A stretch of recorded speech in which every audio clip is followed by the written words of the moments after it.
एक multinational company में काम करता था। देर रात तक काम करना उसकी आदत बन चुकी थी। एक दिन जब वह देर रात ऑफिस से घर लौट रहा था, तभी उसके फोन की घंटी बजी।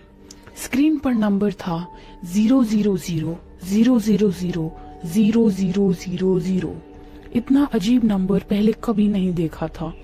पहले तो उसने नजरअंदाज कर दिया, लेकिन कॉल बार बार आती रही। आखिरकार उसने कॉल उठा ली। जैसे ही उसने हेलो कहा, दूसरी तरफ से सिर्फ एक धीमी सी सांसों की आवाज आई। वह कुछ और बोल पाता इससे पहले कॉल कट गई। शायद कोई प्रैंक कॉल होगी, यह सोचकर उसने ध्यान नहीं दिया और घर चला गया। लेकिन अगली रात फिर ठीक 12 बजे वही नंबर से कॉल आई। इस बार दूसरी तरफ से एक अजीब कांपती हुई आवाज आई। तुमने मेरी जिंदगी छीनी थी, अब तुम्हारी बारी है। रोहन का दिल तेज से धड़कने लगा।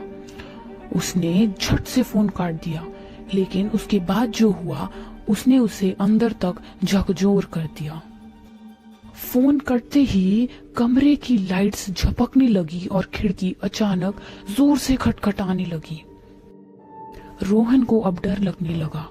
उसने अपने दोस्त विक्रम को यह बात बताई। विक्रम ने उसे समझाया कि शायद कोई मजाक कर रहा है। लेकिन जब अगले दिन विक्रम ने रोहन के फोन से उसी नंबर पर कॉल किया, तो जो हुआ वह बेहद डरावना था। फोन की दूसरी तरफ से कोई महिला हंस रही थी। वह हंसी धीरे धीरे दर्दनाक चीखों में बदल गई। फोन अचानक कट गया और तभी विक्रम की आंखें फटी रह गई।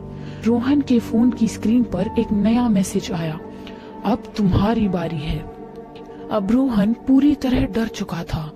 उसने फोन स्विच ऑफ कर दिया और रात भर सोने की कोशिश की, लेकिन ठीक रात के 12 बजे उसका लैंडलाइन फोन बज उठा। इतनी रात को लैंडलाइन? रोहन ने डरते डरते फोन उठाया। दूसरी तरफ वही धीमी अजीब सी आवाज थी, मैं आ रही हूँ। अचानक घर की लाइट्स बुझ गई, खिड़कियां जोर जोर से हिलने लगी और फिर दरवाजे पर जोरदार दस्तक हुई। रोहन ने कांपते हाथों से दरवाजा खोला, लेकिन वहां कोई नहीं था। वह जैसे ही पलटा, उसने अपने बेडरूम के शीशे में एक परछाई देखी। एक औरत, उल्टे पैर, बिना आंखों के। और फिर जो हुआ वह इतना चौंकाने वाला था कि कोई सोच भी नहीं सकता। क्या रोहन जिंदा बच पाएगा?